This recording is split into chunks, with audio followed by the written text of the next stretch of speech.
સૌપ્રથમ અહીં સબસ્ક્રાઇબ પર ક્લિક કરો, બાજુમાં આવતા બેલ જેવી નિશાની પર ક્લિક કરો. એજ્યુસફર ચેનલના તમામ વિડીયોના અપડેટ્સ આપના ફોનમાં મળતા રહેશે. નમસ્કાર મિત્રો, હું પરેશ ચાવડા એજ્યુસફરમાં આપનું હાર્દિક સ્વાગત કરું છું. મિત્રો, આપના પ્રતિભાવો અમને દરરોજ મળી રહ્યા છે. આપની જરૂરિયાત મુજબનું મેટર અમે બનાવવાના પ્રયાસો છે એ સતત કરતા રહીએ છીએ. ઘણા મિત્રોની એવી માંગ છે કે ગુજરાત વિશેષ વિડીયો છે એ બનાવવામાં આવે.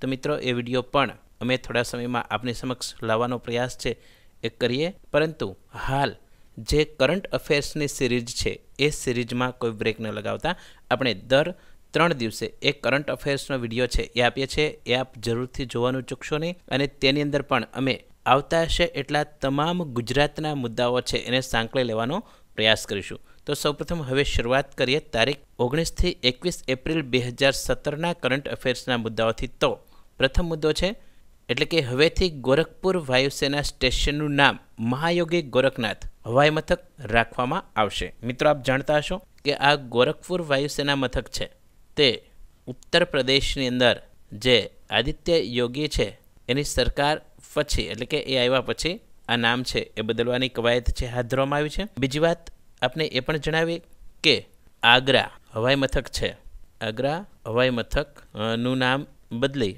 અને તેનું નામ રાખવામાં આવશે પંડિત દીનદયાલ ઉપાધ્યાય. ત્યારબાદ બીજી વાત એ પણ કરીએ કે વિકલાંગોના કલ્યાણ વિભાગનું નામ છે એ પણ બદલવામાં આવ્યું છે અને જેનું નામ રખાયું છે દિવ્યાંગજન વિકાસ સશક્તિકરણ. દિવ્યાંગજન વિકાસ સશક્તિકરણ. તો આમ ત્રણેક નામ જે બદલ્યા છે એ ત્રણેય નામથી આપને વાકેફ કરવાનો પ્રયાસ છે એ આ મુદ્દાની અંદર કરવામાં આવ્યો છે. ત્યાર પછીની વાત કરીએ, વિકસતી અર્થવ્યવસ્થામાં ચીન અને ભારત દેશ ટોચના દેશો ગણવામાં આવે છે.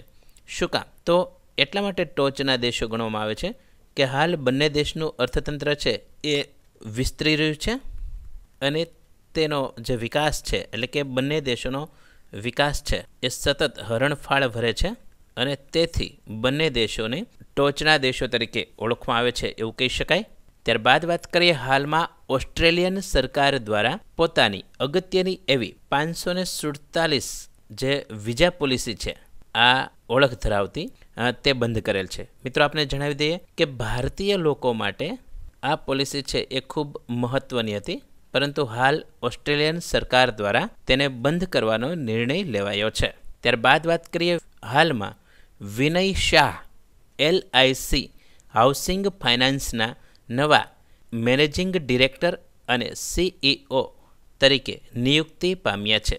મિત્રો, આપણે જણાવી દઈએ કે LICનું પૂરું નામ થાય છે લાઈફ ઇન્સ્યોરન્સ કોર્પોરેશન અને તેનું હાઉસિંગ ડિપાર્ટમેન્ટ છે એટલે કે તેના હાઉસિંગ ફાઇનાન્સ કહી શકાય. તેના મેનેજિંગ ડિરેક્ટર અને ચીફ એક્ઝિક્યુટિવ ઓફિસર તરીકે વિનય શાહ છે એની પસંદગી કરવામાં આવી છે અથવા તેની નિયુક્તિ થઈ છે એવું કહી શકાય.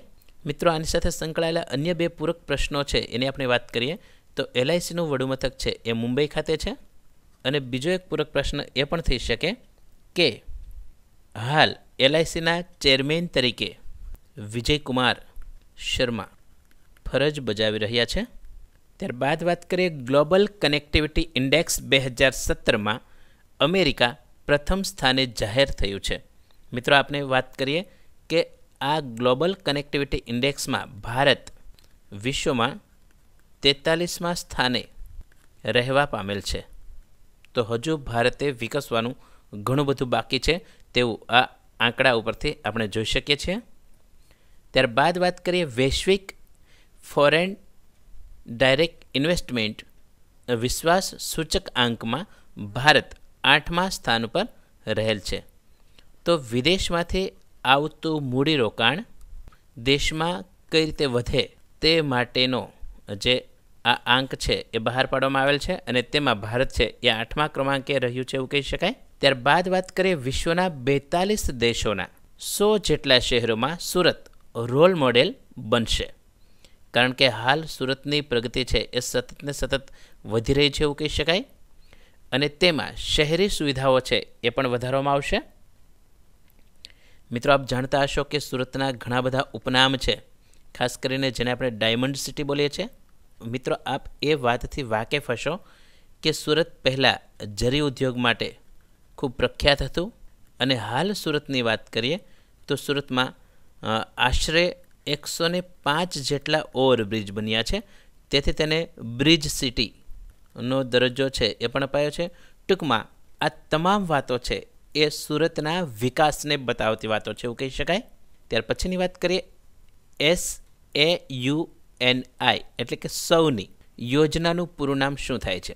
તો કે સૌની યોજનાનું પૂરું નામ થાય છે સૌરાષ્ટ્ર નર્મદા ઇરિગેશન, જેને ઇંગ્લિશમાં લખવું હોય તો SAUNI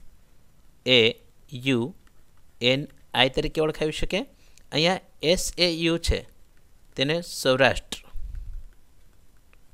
સાથે એક શબ્દમાં લઈ લેશું. N મીન્સ નર્મદા અને I એટલે જેને આપણે બોલીએ છીએ ઇરિગેશન, જે આ શબ્દ છે તે પૂરા નામથી એટલે કે આપણે સૌની યોજના એવું બોલીએ છીએ. મિત્રો, આપ જાણતા હશો કે આ બીજો પ્રયાસ એટલે કે લિંક નંબર 2 જે બોટાદથી વડાપ્રધાન દ્વારા હાલ ખુલ્લી મૂકવામાં આવેલ છે. ત્યાર પછીની વાત કરીએ આગામી 1 થી 18 જૂન 2017 વચ્ચે ક્રિકેટ રમત માટેની ચેમ્પિયન્સ ટ્રોફીની મેચો શરૂ થશે અને ચેમ્પિયન્સ ટ્રોફીની જે મેચો છે એ મેચની અંદર આ વખતે ભારતના ક્રિકેટર સૌરવ ગાંગુલી અને ઓસ્ટ્રેલિયાના ક્રિકેટર રિકી પોન્ટિંગ કોમેન્ટ્રી આપશે એવું કહી શકાય. ત્યારબાદ વાત કરીએ security and exchange board of India એટલે કે સેબી દ્વારા યુઝર ફ્રેન્ડલી સુવિધાઓ સાથે વેબસાઇટને ફરી લોન્ચ કરવામાં આવેલ છે કે હાલ સેબીના ચેરમેન અજય ત્યાગી છે. અને બીજી વાત કે સેબીનું વડુમથક છે એ મુંબઈ ખાતે આવેલું છે. ત્યાર પછીનો મુદ્દો જોઈએ ભારતમાં 40 વર્ષથી ચાલતી અંધત્વની પરિભાષાને હાલમાં બદલવામાં આવી છે અને તેમાં નવી પરિભાષા અનુસાર એમ કહી શકાય કે 3 મીટર સુધી દેખાતું હોય તે અંધ ગણાશે નહીં. ટૂંકમાં એને 3 મીટર સુધી જો દેખાતું હોય તો તે વ્યક્તિ અંધ નથી એવું કહી શકાય.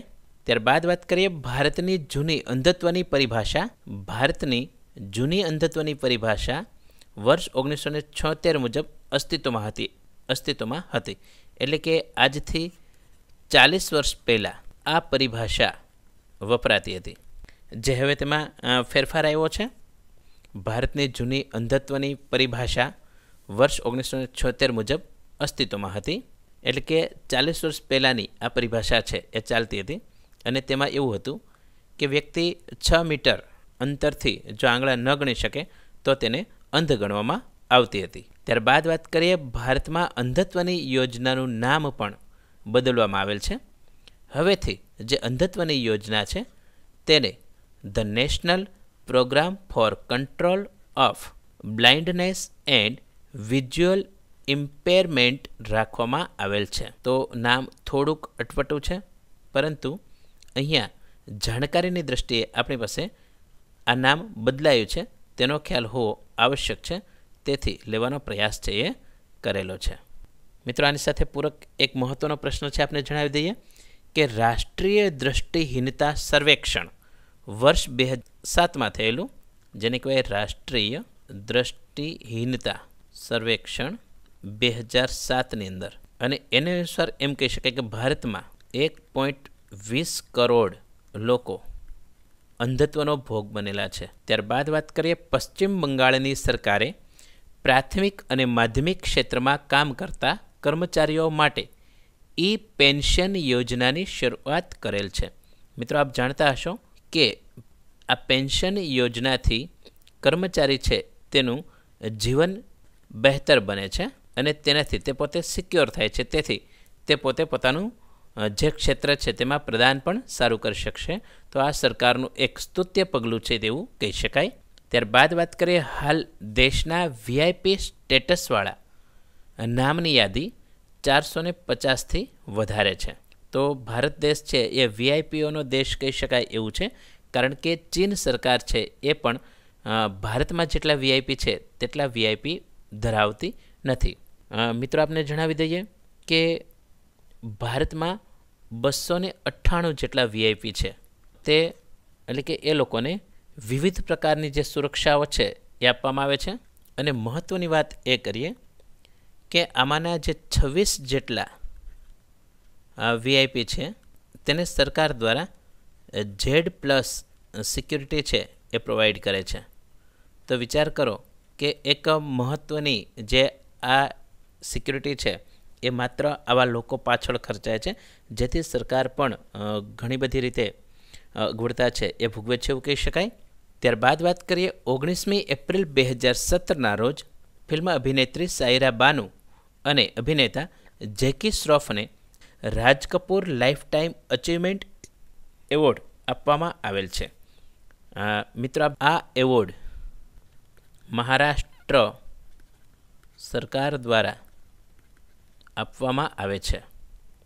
ત્યારબાદ વાત કરીએ ચીન દેશે અરુણાચલ પ્રદેશના 6 સ્થળોના નામ પોતાના નકશામાં બદલ્યા છે. મિત્રો, અહીંયા આ કાર્ય છે એ ચીન દેશે એટલા માટે કર્યું કે ભારતમાં અવારનવાર દલાઈ લામા અતિથિ બને છે અને તેને કારણે ચીન છે એ થોડું આપણાથી ચીડાય છે એવું કહી શકાય. ત્યારબાદ વાત કરીએ જ્ઞાનકુંજ પ્રોજેક્ટ અંતર્ગત ગુજરાત રાજ્યની 1200 શાળાઓમાં 2500 વર્ગોને ડિજિટલ બનાવી ભાર વગરનું ભણતર આપવા સરકાર પહેલ કરશે. મિત્રો, આપ જાણતા હશો કે આ જ્ઞાનકુંજ પ્રોજેક્ટ અંતર્ગત ધોરણ 7 અને 8ના વર્ગો છે તેને ડિજિટલ બનાવાશે અને એક નવતર પ્રયોગ સાથે શિક્ષણની શરૂઆત કરવામાં આવશે.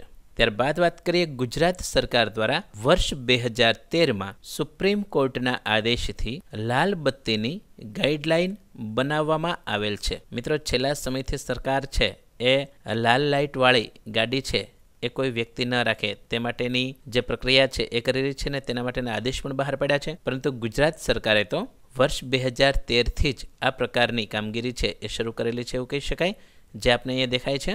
ત્યાર પછી ગુજરાતનો જ જે આ મુદ્દા સાથે સંકળાયેલો નથી પરંતુ અન્ય પ્રશ્ન છે એ પણ એક લઈએ તો દેશના વડાપ્રધાનશ્રીએ બાજીપુરામાં પશુચારા એકમનું ઉદ્ઘાટન કરેલ છે. અહીંયા નામ યાદ રાખશું, બાજીપુરા અને પશુચારા એકમ. ઉદ્ઘાટક કોણ? તો કે વડાપ્રધાન. આ ગુજરાતનો જ પ્રશ્ન હતો એટલા માટે અહીંયા સમાવી લીધો છે, જે અન્ય પ્રશ્નમાં આવી શકે. ત્યારબાદ વાત કરીએ હાલની સરકારે આગામી 1 મે 2017થી વીઆઈપીની ગાડી પર લાલ બત્તી પર પ્રતિબંધ લગાવી દીધો છે અને આ પ્રતિબંધમાં બાકાત રખાય છે તેવા હોદ્દાઓની વાત કરીએ તો એમાં છે રાષ્ટ્રપતિ, ઉપરાષ્ટ્રપતિ, વડાપ્રધાન, ચીફ જસ્ટિસ, લોકસભાના સ્પીકર. તો આટલા વ્યક્તિઓ છે તેને બાકાત રખાયા છે. બાકીના તમામ લોકો લાલ લાઇટવાળી ગાડી એટલે કે લાલ લાઇટ છે ગાડી પર વાપરી શકશે નહીં. જોઈએ મિત્રો આજનો સવાલ, કયા દેશે અરુણાચલ પ્રદેશના 6 સ્થળોના નામ પોતાના નકશામાં બદલ્યા છે? તો મિત્રો, કેવો લાગ્યો આપને આ વિડીયો? જો આપને આ વિડીયો ગમ્યો હોય તો તેને જરૂરથી લાઇક કરો, તેને શેર કરો અને અમારા પ્રશ્નનો જવાબ જરૂરથી આપો. આ ઉપરાંત અમારી એજ્યુસફર ચેનલને સબસ્ક્રાઇબ કરવાનું ના ભૂલશો. આ વિડીયો જોવા બદલ આપનો ખૂબ ખૂબ આભાર.